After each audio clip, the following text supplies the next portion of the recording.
Like if she saw my shirt right now, she would be mortified. So would your preference be that we just put up the audio on the YouTube? I'm totally fine with whatever. I'll just send her whatever I want her to see. Yeah, that's fair. That's fair. That works. All right. Recorded live from the Maddie Johnson podcast studio at GOT Sound Studio in Columbia, South Carolina. This is the All About Nothing podcast. The views expressed on this program are the opinions of the host. Some content and subject matter may not be appropriate. Listener discretion is advised. Listeners are encouraged to follow the show at theallaboutnothing.com for links to social media and more.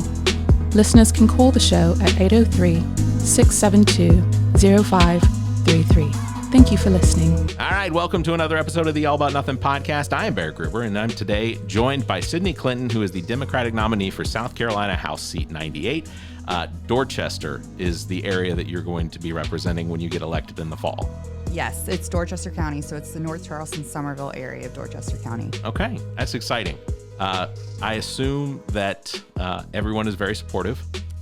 Yes, so it was definitely a surprise to my parents when I told them that I was going to run. Yeah. But very quickly they came around and they're 100% on board and all in with it. Well, that's good. That's good. I have had the same sorts of conversations with family members about potentially running, and it's gone from tepid, lukewarm to, all right, we'll go with it. So before we get really into the weeds on everything, there are 3 requirements that make you eligible to be a South Carolina House representative. Of course, a citizen of the United States. You have to live where you're representing. Yep. And then you have to be 21. Right. And based on everything that I've found so far, you were born after 9/11. That is correct. I was born exactly a week after 9/11, so September 18th of 2001. So that means that there is absolutely no way that you could have any recollection of the towers or the Pentagon, or I'm sure you got to see Flight 93, or what is it, United 93? I can't even think of the name of the movie now. The one that was about the airplane that crashed in Pennsylvania. I have no idea. Yeah, but so 20 years old, running for a House seat for the state of South Carolina. And that has to, I would assume that like among your friends, like you went to high school and you're in college with, like what was their reaction when you said, this is it, I can't do with not? So I live with my high school best friend. Okay. So when I came home that day after filing and I told her. Here in Columbia? Yes. Okay. Yeah. She was over the moon excited about it. Most of the folks that friends with from high school, friends up here, they saw it when I posted it on social media about a week later. Yeah. And everyone so far has been extremely excited for me. They just are excited to see somebody that they know running for office. I have to imagine you have an immense number of door knockers ready to go. Oh, I hope so. Yep. How many people represented in your district in 98? There's about 40,000 people in the district, and about 25,000 of them are registered voters. 25,000 registered. Okay. Mm-hmm. And then based on the statistics, the statistics I saw, 54% are women. Yes. In Dorchester, in District 98. Mm-hmm. But then I also saw that not that many turned out to vote in the previous election. Right. And I think a lot of that has to do with the fact that Chris Murphy has run unopposed for, the last 3 terms? Yeah, he's run unopposed 4 of his 6 elections. Yeah. The last time he ran against a Democrat was 2014. And I didn't pull those numbers just to look, but I assume that it couldn't have been a blowout. Because your area doesn't seem that red, except for the fact they just haven't had a choice. So I want to say in the 2014 election, he won by about 60% of the vote, but the turnout is just so low. Yeah. And neither of the candidates in both 2010 or 2014 really, they didn't raise a whole lot of money. From all accounts, they really didn't do a whole lot of campaigning. And so even though there was a Democrat on the ballot in those 2 years, there really wasn't, a legitimate option for us. Right. Yeah. And in South Carolina, I feel like that happens more often than not, that we wind up having candidates that are taking up a position so that it looks like they're running against somebody, but they Right. never show up with any signs. They never go and knock on any doors. So I get the impression that may have been the case in some of the elections that Chris Murphy had to, in the two that he had to run. I also saw Chris Murphy in the news recently, in the fact that it looks as though he is definitely on board with no exceptions when it comes to abortions, an abortion ban. Yes. So he's chair of the Judiciary Committee in the House. So they will be seeing that bill pretty soon. He has been endorsed by a handful of, right to life groups. Sure. Air quotes. Yeah. So, it's no surprise that he's going to fall in line with the party and vote however they want. Yeah. And that is unfortunate because I feel like they are ignoring half of the state. Absolutely. Now, when you're elected, let's say all of the women retain their seats, how many women will be represented in the House?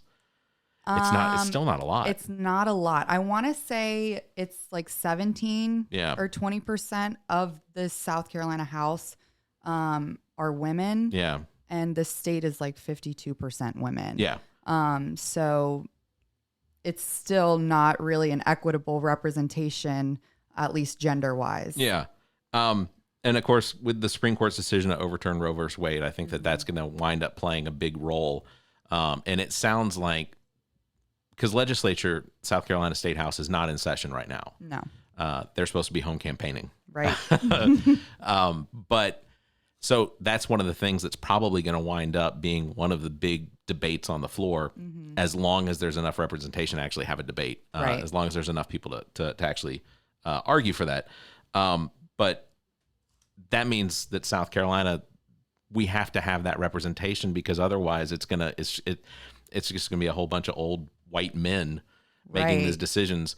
And I fundamentally, I have issues with the overturning of Roe versus Wade because of all of the precedent that now sets. Agreed. It takes away, potentially liberties that are in place because of the 14th Amendment, and assumed that that's what it covers. And the fact that we have a party that is trying to undermine virtually every liberty. You have a wealth of experience, college, especially. What is one of the things when you are elected that you want to make sure that you are pushing as far as your platform? Yeah. So, outside of really just trying to have priority to investing in the future of South Carolina, I think tangibly policy-wise, I want to see some common sense gun legislation and some gun safety things. Sure. As I'm sure most folks are aware, I have been extremely involved in the gun violence prevention movement here in South Carolina and across the country as well. And, gun safety legislation is a very easy thing to do. The expansion of background checks and waiting periods, and even just investing in community and hospital-based violence intervention programs will make a world's difference in the amount of violence, and gun violence in particular, we see in South Carolina. I also want to try and be creative when we're starting to talk about public education. I am a graduate of South Carolina public education. I graduated from Fort Dorchester High School. Okay. And, we are failing our students because we don't invest in the teachers, we don't invest in the schools, we don't invest in the students. And so I think public education is one that I want to be at the forefront of, in terms of fighting for, students and teachers and just public schools in general. Yeah. One of the big debates I think that we're seeing now with the gun violence and its relation to public schools and schools in general is this idea that we have to, in order to protect students, because it doesn't seem like we can get rid of the guns, this idea of hardening schools, turning them into military camps or prisons. Right. One of the things that I have proposed to other candidates that have come in is, we receive federal funding for our public schools because we instituted middle school programs. We have some of the necessary meal programs that are being paid for by the federal programs. There is money available to the state that could potentially be used to, let's say, harden the schools, but in a way that isn't obvious to make we don't want our children to feel like they are constantly in a prison. We don't want to drop our kids off to school and have them, escorted under armed guard. Right. So from 2018 to 2020, I served on the Dorchester School District 2's safety task force. Okay. I was actually the only student invited to join that task force. And that was one of the big things that I was advocating against are, metal detectors or, bulletproof glass everywhere, because students don't want to walk through metal detectors when they come into school. Your school is supposed to be a safe place. And there are things that we can do, making sure that exterior doors are locked properly, making sure that we're being safe on the school campus, that doesn't require us to walk through metal detectors and feel like we are in a prison. Yeah. And I mean, already students, there's such a negative connotation with school anyways, that why are we going to do even more harm to our students by putting them in an environment that they don't feel safe or comfortable in? Right. No, I agree. My children are homeschooled. And one of the reasons that we brought my son home was because there were several incidents over the course of his first year in middle school where we would get notifications that there was a bomb threat at the school, or there was a bomb threat at an adjacent school, which means that every school in the county goes on lockdown because, the I want to call it the intelligence or lack of intelligence. I want to call it the intelligence. I'm gonna call it the intelligence.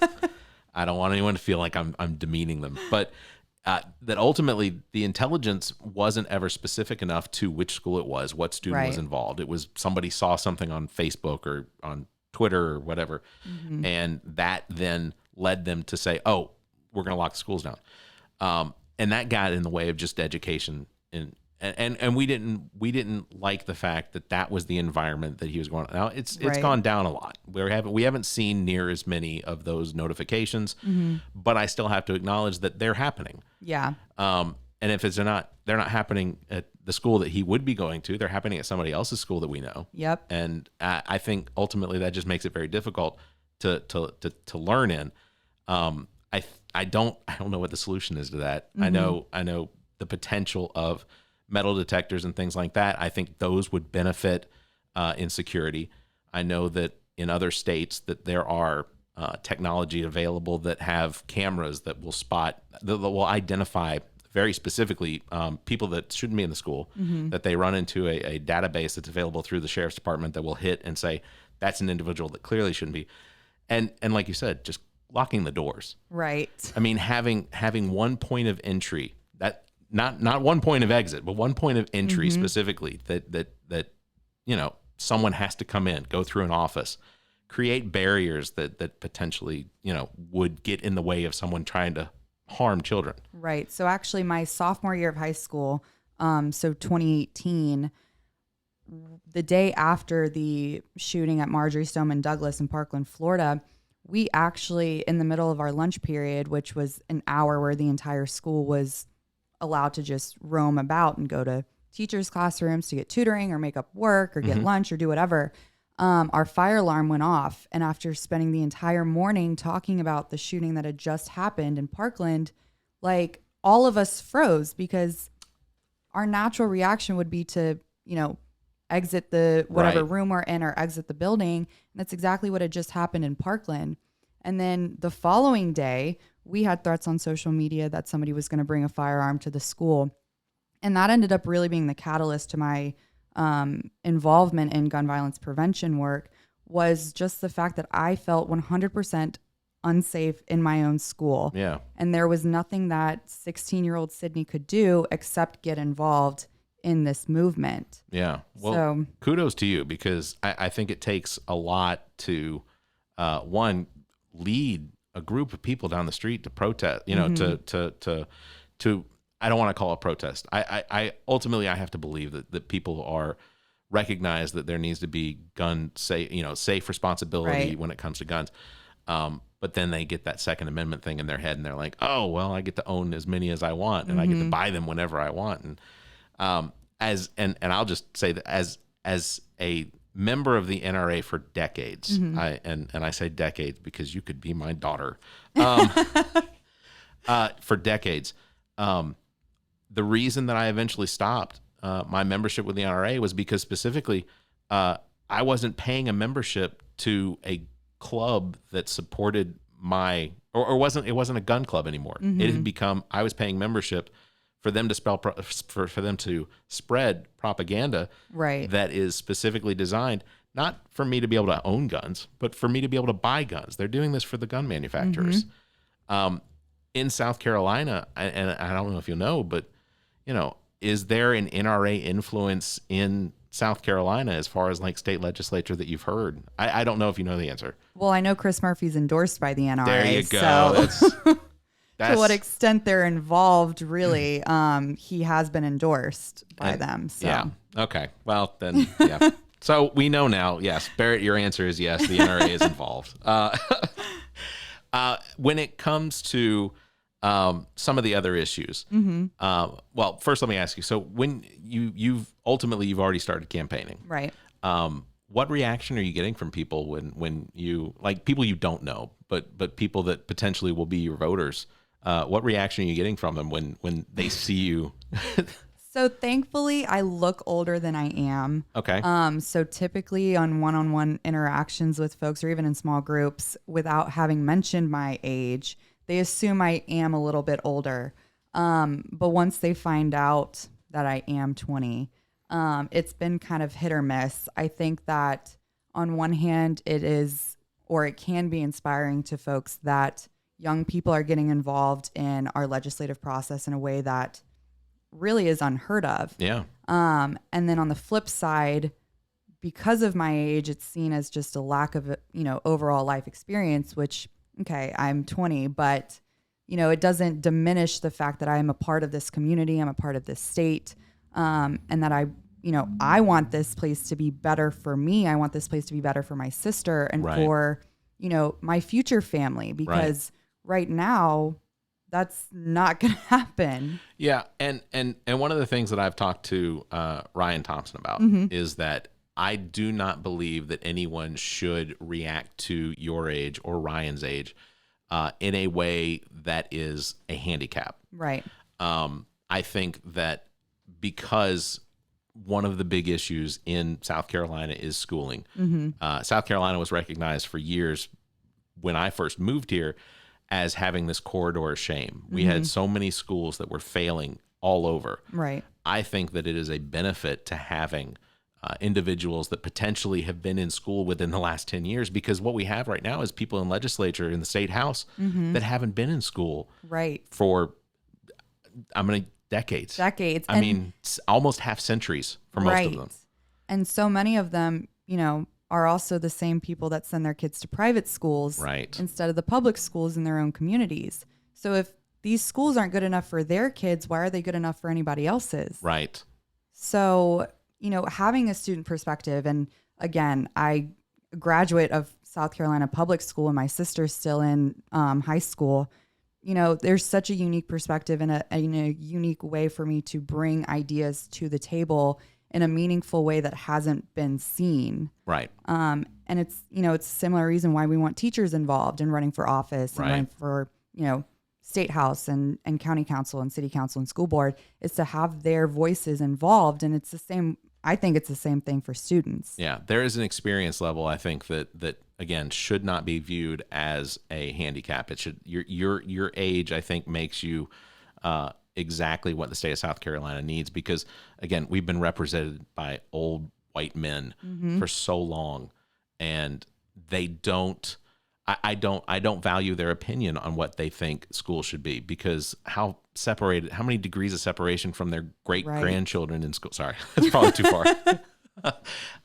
But ultimately, I one of the other issues I think that's going to be a big one, and we discussed it, is Roe versus Wade and abortion, and it's going to fall on the states, and having more women, younger women, representing South Carolina in the state house, I think, again, there's a lot of value to that in what decisions need to be made, because it can't just be, and I'm not against people's religion or recognizing that they may have an opinion based on their evangelical faith. Right. But I don't believe that should come in play to politics when it has to do with health. Agreed. I mean, there's a separation of church and state for a reason. And when we're talking about, health and women's reproductive health rights, your religious beliefs cannot and definitely shouldn't, be projected onto somebody else. Right. And I mean, to your point about, female representation in the state house, we just saw the ad hoc committee that created the full ban for abortions for House Bill 5399, and eight of the 12 members on that committee were men. Right. Which is absolutely bizarre, because not a single one of them have any idea what it's like to be a young woman in the state of South Carolina who, is losing all of her reproductive bodily autonomy. Right. So, I mean, just by not having enough women in the state house to be equitable in that representation, we're completely failing all of the state of South Carolina. Yeah, I completely agree. I have daughters that are going to be 8 in October. Mm-hmm. And the idea of raising them in a state that potentially has devalued them when it comes to their liberties, especially, or just not acknowledging the fact that, health is going to be a serious concern. When they say that the ban on abortion in South Carolina, no exceptions whatsoever to incest or rape, I get it. We're not Arkansas or West Virginia or the state where that's a cliche. Mm-hmm. But that's all it is. It's a cliche. Right. It goes on here too. It goes on in Ohio. I mean, we just saw Ohio, a 10-year-old who was raped by her uncle, had to go to Indiana for an abortion. Right. And the idea that the entire state of Ohio seemed willing to, not the entire state, but the representatives in that state seemed willing to accept that this 10-year-old who was involved in something she had no control of is now going to have to give birth to a child, potentially not even the health impact that has.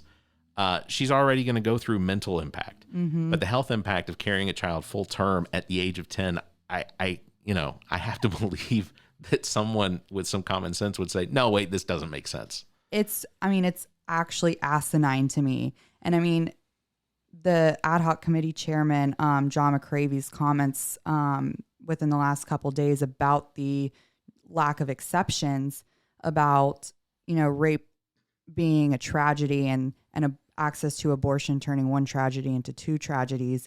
I have no words to describe the absolute anger I feel in that, because John McCravy has no idea what it's like to deal with sexual assault or deal with rape. And for him to just kind of, wipe it off as, oh, it's a tragedy, sucks to be a woman, you've got to, lose bodily autonomy, to then, not even have bodily autonomy to make decisions about your own health and well-being. I have been floored by the number of news reports that I've seen lately of the women that are basically getting their tubes either tied or taken out completely, based purely on the fact that if they don't have access to something that potentially could save their lives, right, then why have why cause that? Right.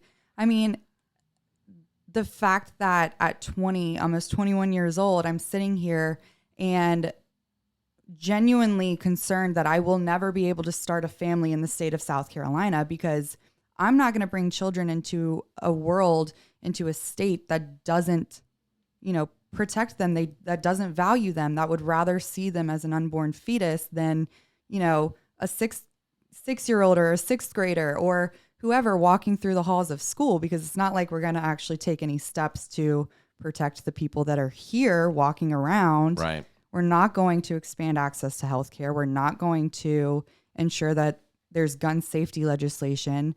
We're not going to ensure that, kids can go to college and be able to afford their student loan debt and Right. be able to try and live.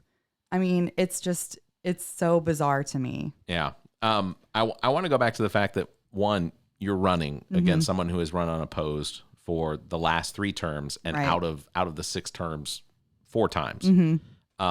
So I don't know if you saw this. I tweeted this out earlier, which I found appalling. That basically South Carolina has had so many opportunities to run. Yep. But in 2020, we had 49 Republicans win their seats unopposed. We had 23 Democrats that also won. Right.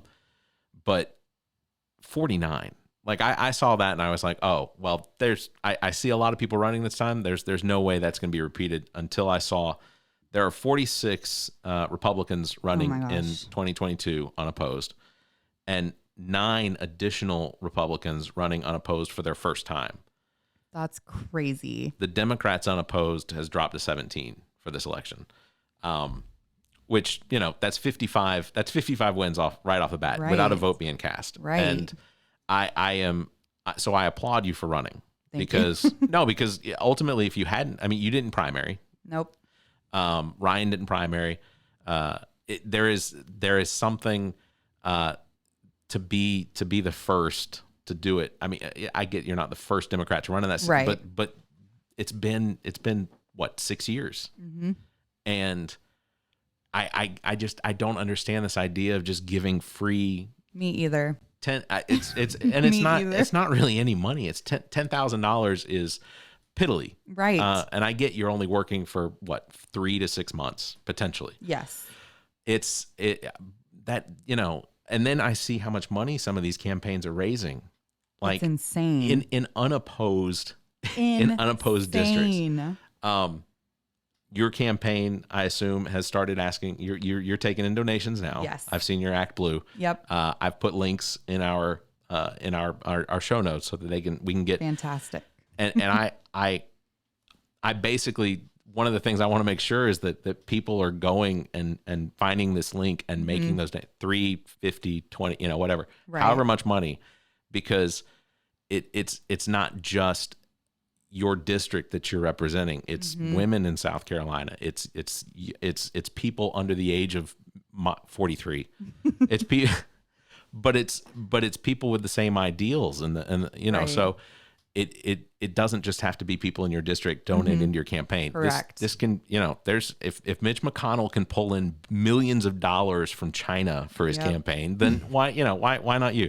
I got plenty of listeners in India that they could visit your webpage and make donations. I'm sure that they'll take PayPal. But that's one of the things. How much have you seen as far as donations come in so far as of today, July today? 20, what is today? I think the 21st. The 21st. Okay, July 21st.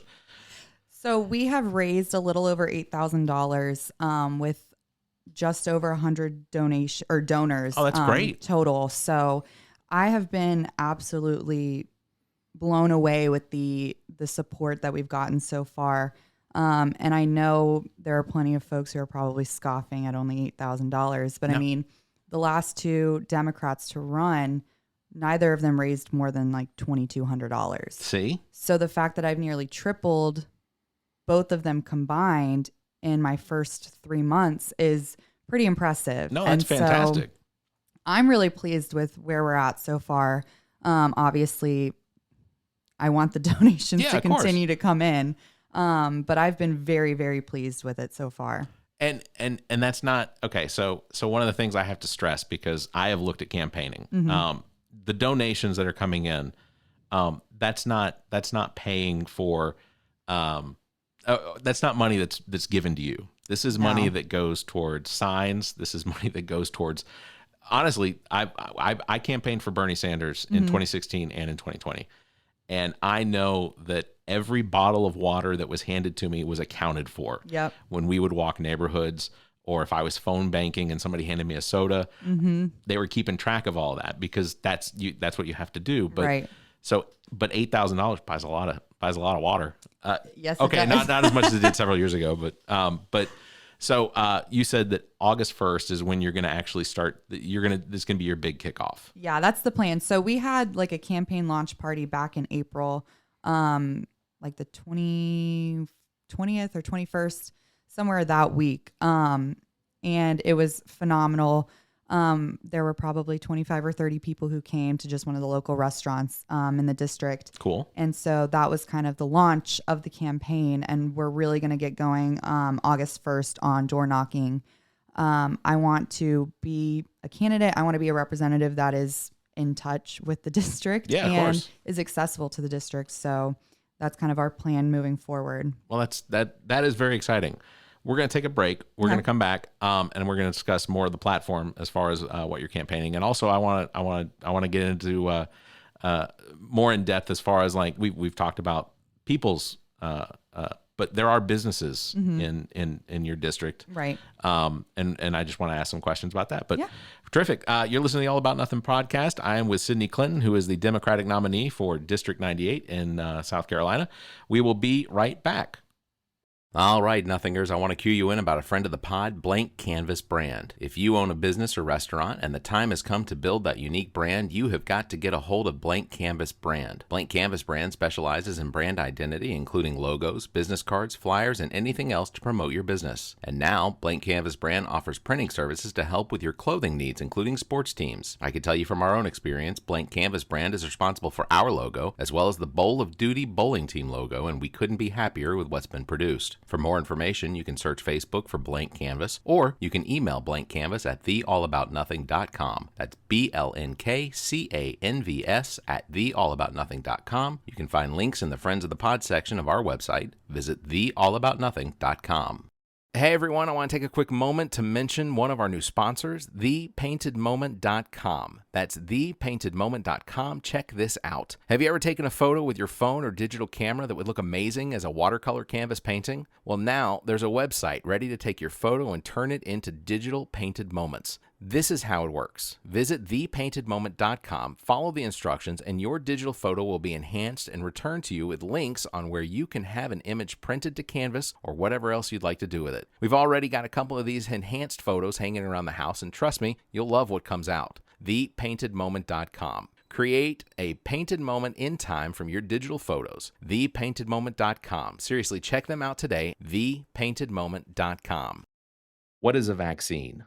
What is a virus? What is a mask? What's a Sasquatch? These are all valid questions, and to answer them in one breath, prevention, potentially deadly, potentially life-saving, and don't be stupid. Look, the coronavirus from 2019 has caused a global pandemic that continues to ravage our planet, leaving victims and survivors. But you can do your part. In the United States, as well as most countries around the world, the COVID-19 vaccine is available at little to no cost. Regardless of your politics, this virus has the potential to cause irreparable harm to you and vulnerable family members and friends. We have an opportunity through the efforts of medical science to balance the scales against this disease and its variants. And look, I don't understand how the vaccine works, even though I've heard it described countless times by countless experts. And even though none of that makes any sense to me, I do recognize that the money and effort spent on the vaccine has not been wasted. And it's not a global positioning transmitter being embedded in your arm. You're holding that in your hand, listening to this.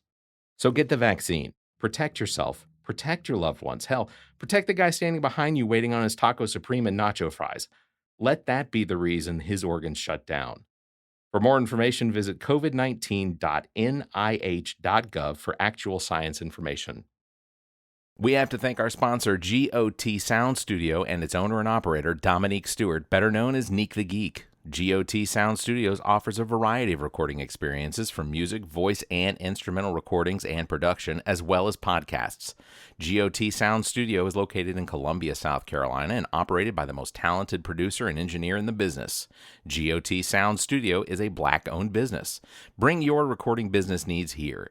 You can find details on their Facebook page or by calling 803-243-2302 or emailing gotsounds@theallaboutnothing.com. That's gotsounds@theallaboutnothing.com. You can find links in the Friends of the Pod section of our website. Visit theallaboutnothing.com. This is Daniel Duncan, candidate for South Carolina House District 14 in Lawrence County. And in case you bumped your head and forgot, you're listening to the All About Nothing podcast. All right, welcome back to the All About Nothing podcast. I'm joined here by Sydney Clinton. Any relation? No. Oh, I'm sorry. Well, my grandfather's name is Bill. Bill Clinton. There's a Bill Clinton. He's not the Bill Clinton that everybody knows. Yeah. He thinks he is, but relation to the actual Clintons. Do they live in the district? Can you get an endorsement from Bill Clinton? No. That's a shame. He's out in Kansas, but That's I do if you go and look at my ethics reports, there is a Bill Clinton monthly donation of $100. Oh, okay. So Bill Clinton is on there. But again, no relation. That's very funny. All right. So during the break, we just had some discussion. Mm-hmm. I want to get into the infrastructure because Okay. that's one of the things that you're campaigning on. Right. And I have to be honest. I think South Carolina roads are awful, but Yes. but I came from Georgia where everything is under construction all the time. Mm-hmm. In your district specifically, you mentioned that traffic is just an issue, Yes. and it could use an investment. Absolutely. We in District 98, it's a very suburban area, and we're kind of situation right between the growth coming up from the peninsula of Charleston and the growth coming out in the Cane Bay, next in Somerville area. And so we're really just being squeezed from both sides. Yeah. And nothing has really been done to the main road in the district, which is Dorchester Road. I know I mentioned to you earlier, I live like 2 miles from my high school. Yeah. And I used to have to leave like 45 minutes, before school started to get to school on time, going 2 miles down the road. I mean, it's literally 2 stoplights or 3 stoplights. That is ridiculous. And it just, no matter what time of day you're on Dorchester Road, you're going to get stuck in traffic. Yeah. And it's ridiculous. And I mean, because our state legislature refuses to invest, these federal dollars that we have or to allocate those funds with any kind of urgency, all of us are having to pay the price because gas isn't cheap. Right. So we're wasting gas sitting in traffic. We're wasting time sitting in traffic. It's not great pollution. No. And I mean, we pay we've got the 25th highest car insurance rates in the country. Because you're not driving anywhere. Well, the cars are sitting. Well, that. But I mean, if we're driving on roads, littered with potholes. Yeah. Yeah. Car insurance rates go up, and it's just it's a very easy thing to just, invest in our society tangibly with infrastructure. So when you're campaigning, Mm-hmm. how would you present that information as far as to someone who is potentially on the Chris Murphy side of things to say, what would you tell them as far as what you want to do? Well, I mean, I think the first part is that infrastructure really shouldn't be an overly political or partisan topic. No. Because all of us drive on these roads. All of us have to get from point A to point B at some point during our day. And so it's really up to all of us. And, up to this point, nothing has really been done to help alleviate the traffic or, the quality of the roads across the district and across the state. So obviously something isn't working. Yeah. So why don't we try something new Yeah. and see what we can do? And I mean, I think, again, one of the benefits of me being young is the fact that I have the ability to not be bound to political allegiances or, No one's put money in your pocket yet? Right, Okay. right. So, I mean, I have the benefit of being able to be creative and think about, okay, where does South Carolina and where does this district want to be in 5 years and 10 years and 20 years, and how do we get there? Yeah. And you mentioned that there are a lot of very large businesses that are right on your doorstep. Volvo. How close to you all you're near North Charleston, so Lockheed Martin is not far. Right. So again, we're like the North Charleston Somerville border. Yeah.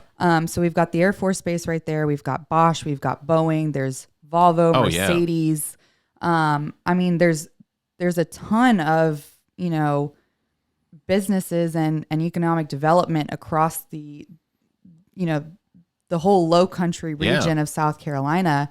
And, you know, in a more, you know, intangible infrastructure topic, we're really not doing anything to develop the workforce. Right.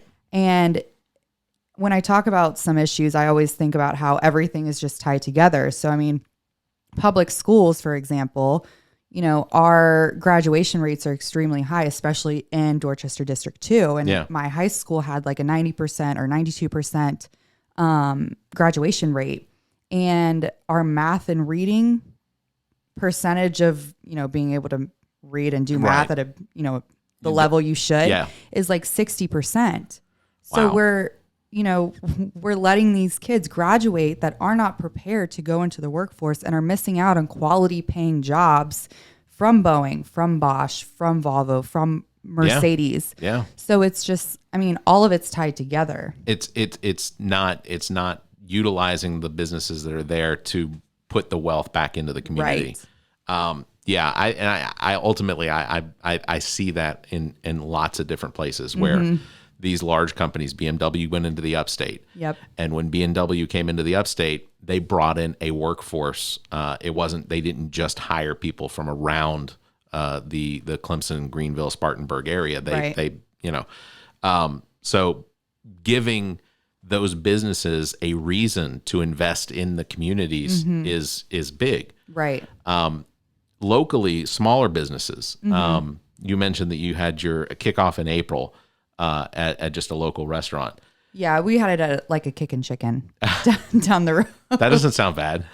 Honestly, it was great because the wraps that they have are fantastic. So we were able to have a whole bunch of little appetizers and wraps. So it was convenient. Other businesses, I assume, because there is going to be opportunity to campaign. Right. Well, before I get to that, as far as the infrastructure, do you have any idea what Chris Murphy has done over the course of his career in the State House to try and bring or bring bills to light that would potentially bring money to the district in order to assist with roads? From what I've been able to find up to this point, nothing really. So I didn't find any either.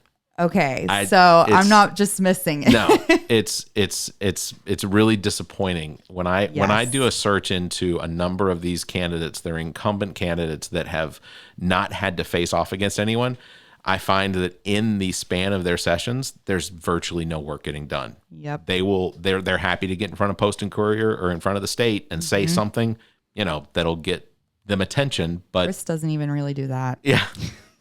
Well, he did last week. Yeah. But and by the way, Chris Murphy, you are welcome to come onto this show for exactly the same amount of time that we've given to Sydney. You are welcome to come on and allow me to ask you questions as well. So just wanted to put that out there before we get too far into the program. That's one of those weird things we have to offer. Yeah, and, it happens. I feel certain he's never gonna contact us. Okay. So we talked a little bit off air about legalization of marijuana. Right. I'm sure you're well aware that in the last session, South Carolina had the opportunity to bring a bill to fruition that would have legalized medical marijuana. Right. It was stopped in the House because procedurally, the House is the only legislative body in South Carolina that can present any bills that would potentially have an effect on the budget. Right. At some point after your election, would you be willing to either sponsor or co-sign a bill to legalize medical marijuana, following all the proper procedures because it's a budget bill or something? Yeah, absolutely. Yeah. I mean, we know the medical benefits of the medical use of marijuana, and even, you know, take it a step further when you start talking about the decriminalization of marijuana, excuse me. You know, the criminalization of that drug is so deeply rooted in very intentional oppressive policies, and to be able to take a step and, you know, expunge nonviolent drug offenses related to marijuana would, I mean, the impact that would have on South Carolinians is, you know, is massive. And so definitely would be down to sponsor or co-sponsor the medical use of marijuana. and probably even the decriminalization and recreational use. Yeah, I think, and a lot of people don't know this and would probably be, so South Carolina is one of 4 states in the entire country that marijuana is completely illegal. Right. Like, and I didn't know that when I moved here. That would have changed a lot of things. The gun violence that we see going on, because the Constitution protects the Second Amendment. I've had conversations about, one of the reasons they overturned Roe versus Wade because they use this idea of literal. There wasn't anything literal in there protecting women's right to an abortion. There isn't anything literal protecting people's privacy. I have read the Second Amendment over and over, and there isn't a mention of the word gun. Right. So at some point, I would hope that there's a Democrat that's willing to stand up or maybe even in the Supreme Court and say, as long as we're looking at these things literally, I'd like to point out the fact that I prefer that people just walk around with the ripped off arms of native bears and things. Just they're gonna bear arms. So we support a waiting period. Right. And this is something I brought up before. I did not know that there was not a waiting period in, like, when I grew up. I there was always this talk about waiting periods. I wasn't aware that there was waiting periods. Did you? Okay, so in your experience, have you grown up around guns? So my parents are not firearm owners. My grandparents are. Kansas. Alabama. Oh, yes. Well. Yes, Phoenix City, Alabama. Lower Alabama. Yeah, I was gonna say, did it rise up from the ashes? Is that why they named themselves Phoenix? No idea. Well, that's okay. Yeah, but it's also not even spelled correctly. Oh, it's no. Phenix. Well, I guess at least it's not the word. It doesn't start with an F.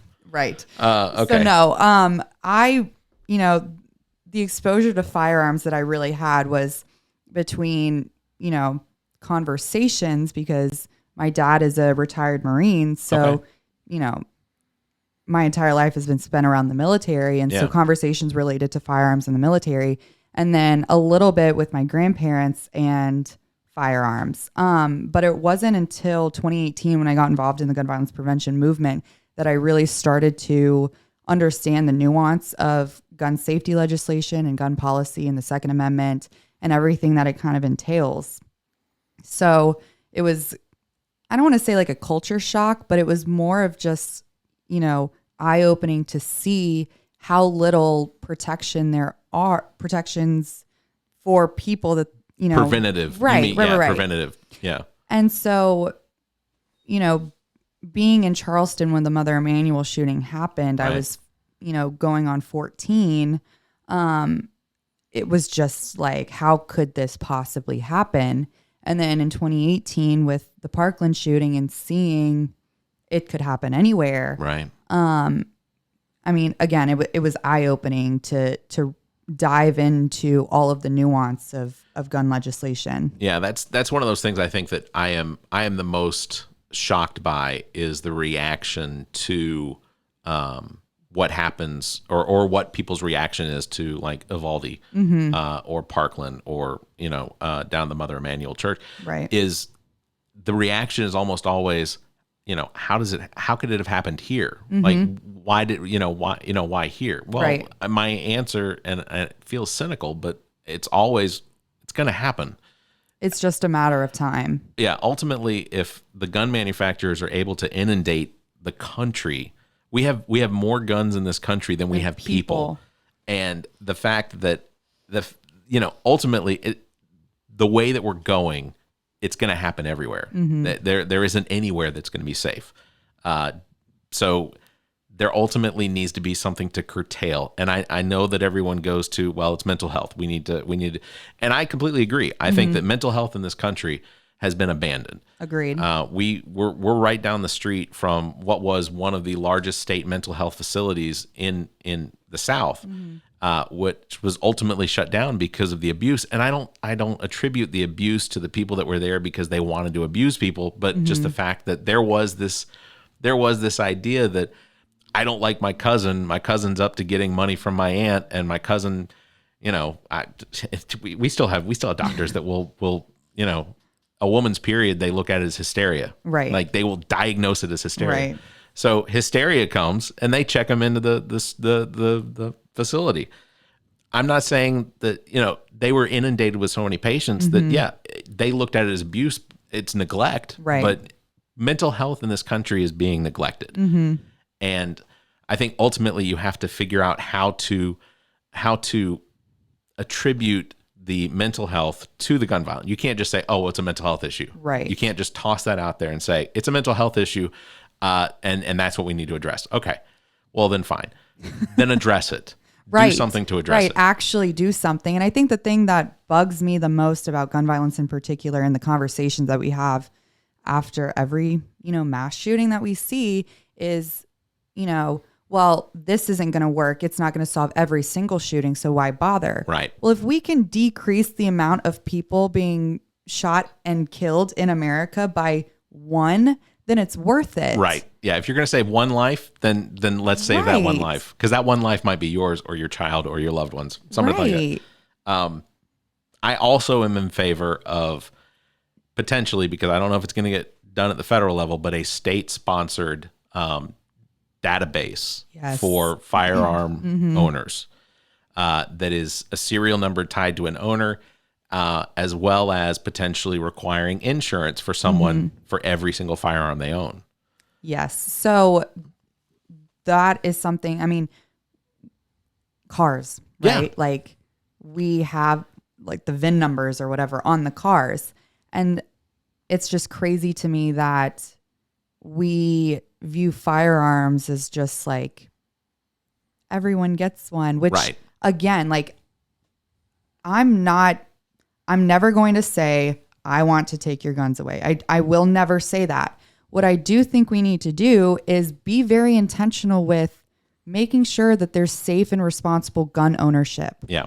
And that includes, extending a waiting period for a background check to be completed by minimum 48 hours. Yeah. And it's crazy because every time I talk about waiting periods and background checks, it's such an inconvenience, blah, blah, blah, blah, blah. 98% of background checks are completed within the first 90 seconds. Right. Correct. Of that remaining 2%, 98% of that are, take the full 72 hours. Yeah. But it's that 2% of 2% that may need a couple more hours or a couple more days. And it could be the difference between life or death. Right. And it's like 2% of 2% of firearm purchases that are being quote unquote inconvenienced. Yeah. What sort of honestly, I've purchased many firearms over the course of my adult life, and I was never. There was not a waiting period that impacted me enough that it was absurd. I think the longest period I had to wait was because they had to make the phone call twice. Yeah. And I know that when it comes to that waiting period, people look at it when it's introduced as an idea, they look at it as an infringement rather than something that is designed to potentially save someone else's life. Because the statistic that I keep seeing when it comes to these firearms that are being sold is that they're being sold legally. Almost every one of these mass shooting that's occurred in schools have been acquired legally. And the likelihood that if those firearms had been on delay, that there's the potential that they would not have followed through with something the next day. Right. I think Parkland, he made the purchase within hours. Dylan Roof bought his gun the day before or the day of. I think it was the day before. And it seems like it might be a little too easy to get past these background checks when it comes to the mental health issue, because it's just a question. It's a questionnaire. It says, have you ever been diagnosed with, some sort of mental disorder? And you say no. Well, there's no mental health check on it because we don't have a database available of, potential people that have had that. And to your point, when we start talking about what do we need to do comprehensively to address gun violence and violence in general, it's not just having an additional 48 hours. We need to have things like extreme risk protection orders so that if you recognize in a friend or a family member that something's off and they have access to firearms, you can contact law enforcement and they will temporarily suspend take your firearms for, however long it takes for an investigation to go on to make sure that you're not a threat to yourself or others. Yeah, that's a fantastic idea. Right. And then, take it a step further and you start talking about hospital and community-based violence intervention programs. And we've seen in cities all over the country, in Boston and Baltimore, over on the West Coast, and investing in these programs who, these are people that are more than likely victims or survivors of gun violence, Right. have had experience with gun violence, and being able to interact and create relationships with people who are at risk for becoming victims of gun violence. Yeah. And there is a school in Baltimore, like a middle school, that had a violence intervention kind of program from parents who were volunteering at the school, who just kind of hung out in the halls during their class exchanges. And the amount of fights they saw, like the percentage of fights that it decreased, was like double digits. It was incredible. And we have programs here in South Carolina at local levels across the state, and MUSC is doing one with their Rising Tides program. Okay. That they're all doing this work. They just don't have the support. And we have to be able to approach gun violence or any, difficult situation with a comprehensive look and be able to see, the forest for the trees, and not get so bogged down with one tiny piece. And so, it's frustrating, especially being involved in the gun violence prevention work here in South Carolina.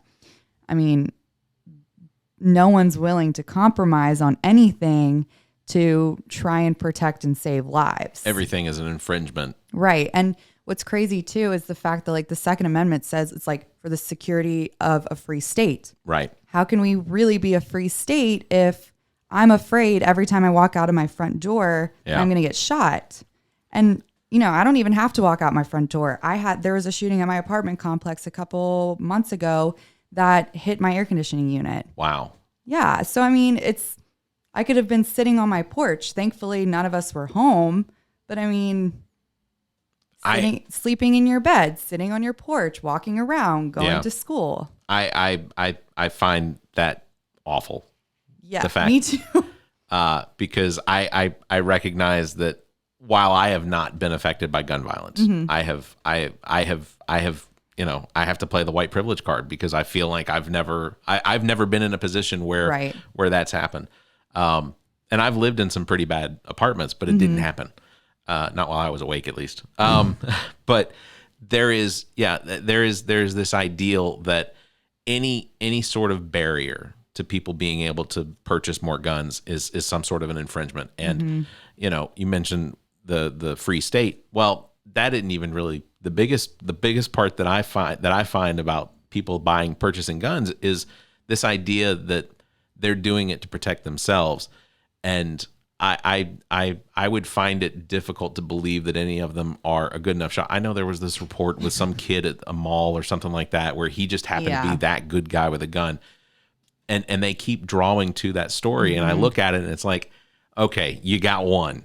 Right. There have been 300 mass shootings where that did not happen. Yep. And even the people who are supposedly trained and their entire jobs are to protect and, keep people safe.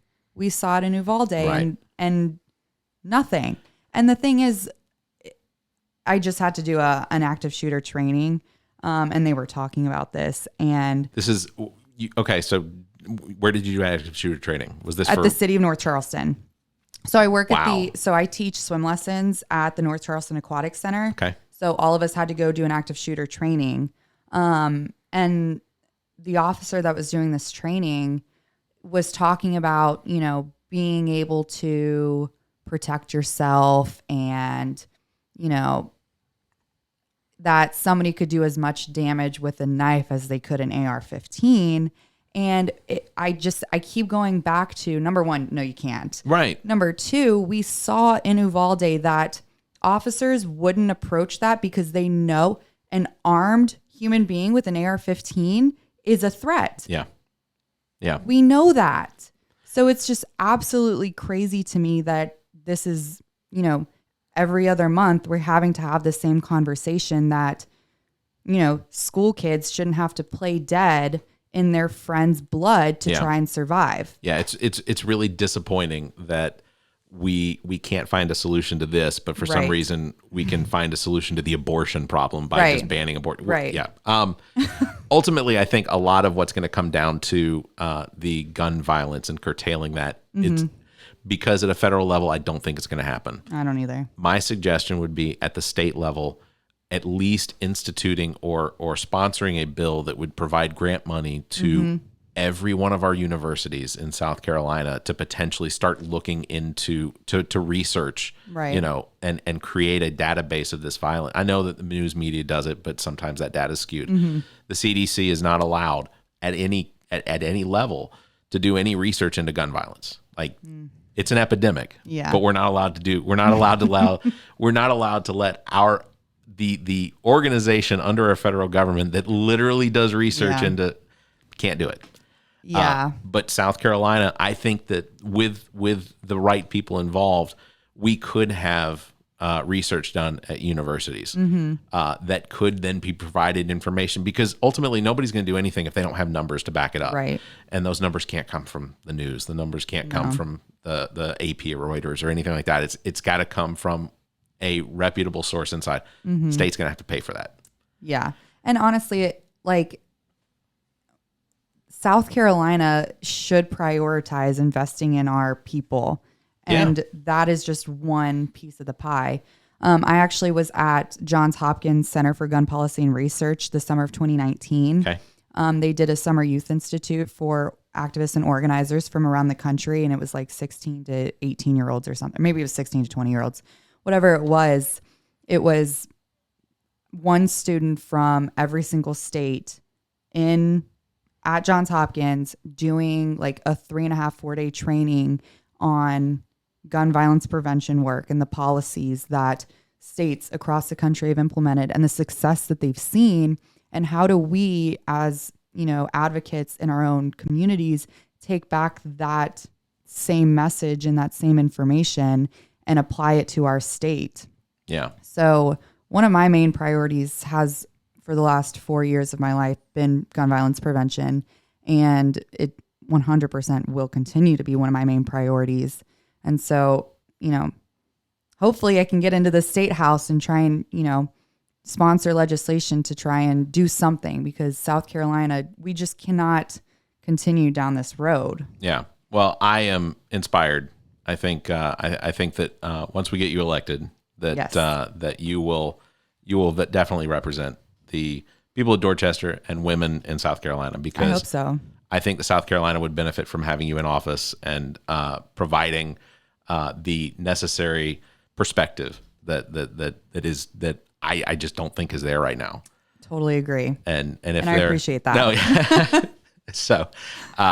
Is there anything else that you want to provide or say? Because I will say this, check the show notes, because there's going to be a link in the show notes where you can go directly to the Act Blue site for Sydney and donate to her campaign. Again, that campaign, those donations are going to go to spreading the information that Sydney is running. It's going to get her involved, or it's going to get her in front of people so that she can discuss the campaign and what's important and why she's running. So is there anything else that you want to discuss before we sign off? I don't know. I mean, I think one of my main priorities outside of, winning come November is being, a representative that South Carolina doesn't have. Yeah. In terms of age and, experience and being accessible and being there for my community, because I have skin in the game. Yeah. I mean, chances are I'm going to be here for another 60 plus years. So I would like to see South Carolina be more than just, bare minimum good enough. And I don't want our community, I don't want our state to ever settle for mediocrity. And I don't think we ever should. And I think that the first step to that is, recognizing where the problems are. And if we're not seeing, progress, and again, progress has kind of a negative connotation in terms of, progressiveness and whatever. Right. Because the opposite of progress is regress. Yeah. And yeah, I can guarantee that I do not want that. Yeah. No. And we shouldn't want that. We should always be striving to be better for each other and for our communities. And so my number one thing is, even if you're not voting for me, I encourage everyone to go vote and make sure you know who's running at every level. Democracy only works when we make it work for us. Yeah. So. Yeah. I just want to make sure that everyone knows. So District 98. Yep. The general election is going to be November 8th. Yep.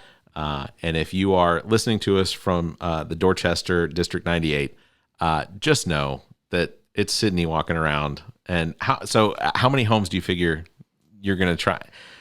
Okay. So a lot. I don't see you wearing any sort of like Apple Watch or Fitbit or anything like that. No. You're going to want to calculate those steps. I probably will. I had to quit wearing my Apple Watch because it became almost an obsession. An obsession. Yeah. So, trying to take a break from that. But, I understand. But I will likely have it on when I'm doing these door knockings to see, how much I'm walking around the community, because it's going to be a lot. I hope so. Yeah. I hope so. I want to be able to reach the community and reach the voters where they are and be able to interact with them on a one-on-one. Absolutely. No, and I look forward to seeing more that you put out there, because I am hopeful. Thank you. Me too. I think that there's an opportunity, like I said, between you and Ryan and everyone that's running that is younger than me. I find it encouraging. So, very much good luck on the campaign. If there's anything else, if there's anything that we can do for you on the show, please feel free to reach out to us. We'll put out whatever you need us to. Definitely. And if it ever comes down to the point where you are afraid to ask for money, I told Daniel the same thing. I will come up there and stand in front of a crowd and say, look, get off your asses. Just donate. So I appreciate that. I appreciate that a lot.